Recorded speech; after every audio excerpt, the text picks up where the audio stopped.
네. 안녕하세요. 비트코인 가이드입니다.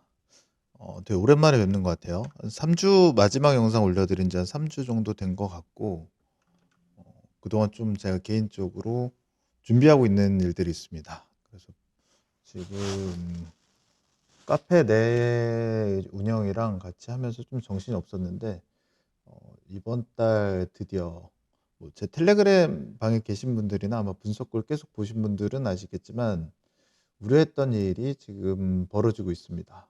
거기에 대한 내용을 좀 간략하게 정리해 드리려고 하고요. 일단 한 3주 동안 비트코인 일봉 차트 보시면 저점 한번 찍고 나서 계속 횡보 중이에요. 네. 별다른 움직임은 없었고 중요한 게 나스닥입니다. 그래서 오늘 나스닥에 대한 부분 일단 이번 달은 좀 많이 힘들어지는 시간이 될 것 같아요. 국내 주식도 오늘 많이 빠졌죠. 코스피가 한 300, 400 포인트 정도 계속 오르다가 400 포인트 정도가 빠졌고 비트는 눈치를 보고 있고 골드는 계속해서 좀 약간 저항선까지는 쳐주긴 했거든요. 일봉이랑 4시간이랑 이렇게 눈치 보고 있는 상황인데 일단 가장 중요한 나스닥부터 먼저 확인해 보겠습니다. 왜 항상 비트가 힘들 때, 비트가 제일 먼저 빠졌을 때, 골드한테 힘이 많이 실리고 비트가 힘이 없을 때 미국은 전쟁을 하는 걸까요, 여러분들? 골드에 있는 게 조금 골드에 있는 힘이 자금이 좀 쭉 빠지면 그래도 비트가 버틸 힘이 있을 것 같은데 골드는 아직도 상승할 힘이 많이 남아 있고 비트는 올리려면은 좀 뭐 거래량이랑 힘도 부족해 보이고 왜 그런 움직임이 나오냐면 일단 지금 이번 달에 미국이랑 뭐 이스라엘 해 가지고 이란이랑 같이 전쟁하고 있죠. 전쟁이 좀 주가에 영향을 많이 받습니다. 그래서 원래 지난달 2월 마지막 달에 제가 설명드린 대로 조금 많이 올려줬으면 좋았을 텐데 주봉 차트 기준으로 딱 숏자리 캔들상으로 딱 숏자리 찍어 주고 조정이 나왔어요. 요거는 월봉 차트 MACD 데드크로스 때문에 제가 염두에 뒀었는데 반등이 만약에 세게 나오고 이번 달에 월봉 저항선 내려왔으면 추가 상승이 계속 이어질 수 있었지만 지난달에 반등이 많이 나오지 않았기 때문에 이번 달 월봉 차트 MACD 데드크로스를 우리는 견뎌야 됩니다. 여기에 플러스 전쟁 이슈까지 있기 때문에 이번 달은 좀 쉽지 않을 것 같아요. 마음의 준비를 단단히 하셔야 될 것 같습니다. 근데 여기에 대한 포인트도 잠시 뒤에 정리를 해 드릴 건데 주요 가격이랑 포인트는요.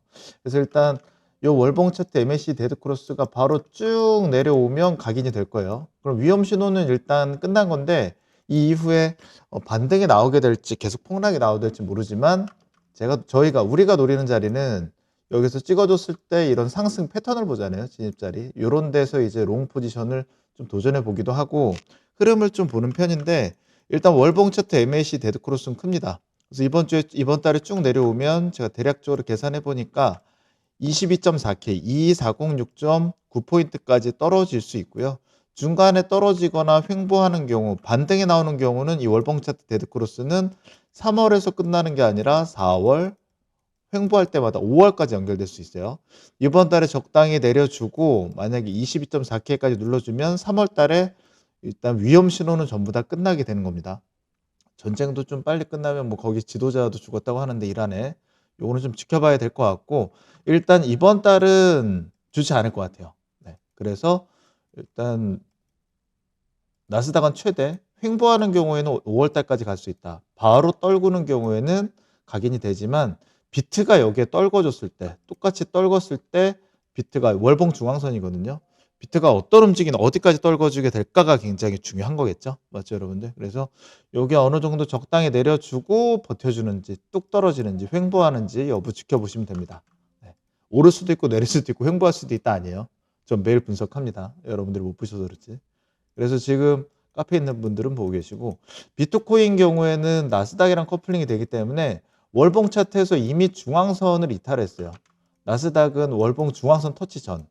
비트가 힘이 많이 빠졌거든요, 이게. 그래갖고 지금 뭐 여기에서 뭐 채굴자들도 있고 뭐 여러 가지 이슈 뭐 말들이 많은데 제가 차트상으로 봤을 때 월봉 지지선으로 보면 최대 만약에 나스닥에서 월봉 중앙선까지 강하게 떨구는 경우 비트 같은 경우는 저점이 깨질 가능성이 있습니다. 그래서 어디까지 밀릴지 제가 차트상으로 정거에 체크를 해봤더니 54945.2불 54.9K에서 여기 갭6 구간 보이죠? 옛날에. 여기가 52.8K입니다. 이제 뭐 50K가 깨지면 비트코인 끝났다. 뭐 이제 가격이 그래도 1억인데 뭐 사라진다. 250만 원대 사라진다. 이거는 이해가 돼도 1억에 지금 전 세계에서 뭐 국가들도 뭐 투자하고 있고, 예, 이렇게 좀 관심 갖고 있는 미국의 선물 시장에 상장되는데 요거 깨진다고가 아니라 아래 꼬리로 찌를 가능성이 있는데 최대 52.8K, 52824 불까지 밀릴 수 있다는 거예요. 54.9K에서 아래 꼬리로.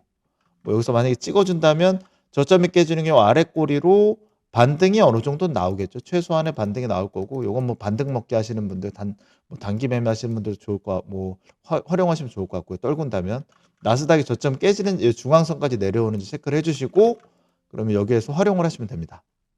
어렵지 않으시죠? 그래서 일단 떨어지는지 떨어지지 않는지 저는 여기에서 저점을 잡아볼 거예요, 이번 달에.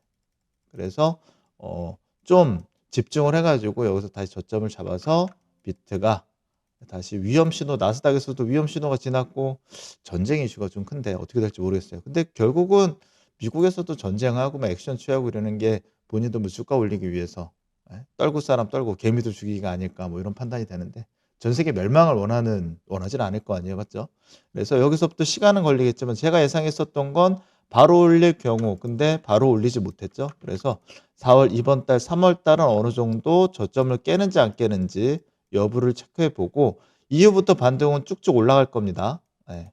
이제 뭐 4월 달부터 뭐 5월 달, 6월, 7월 늦어도 한 7월 이후에는 다시 고점을 돌파할 수 있는 별다른 이슈 없이 나스닥은 계속 S&P랑 계속 상승할 것이기 때문에 비트의 가장 큰 보험이 나스닥 커플링 되는 게 짜증나지만 나스닥이랑 나스닥 때문에 떨구지만 나스닥은 결국 올라갈 것이기 때문에 그게 더 가장 어떻게 보면 장점이잖아요. 그래서 일단 7월 이후에 여기서 좀 위험 신호 이후에 계속해서 상승한다면 나스닥이 비트도 7월 달 이후에 다시 신고가 갱신이 나오지 않을까 현재 흐름으로 보고 있습니다. 저점 잡기에 이제 더 혈안이 되게 지켜볼 거고요.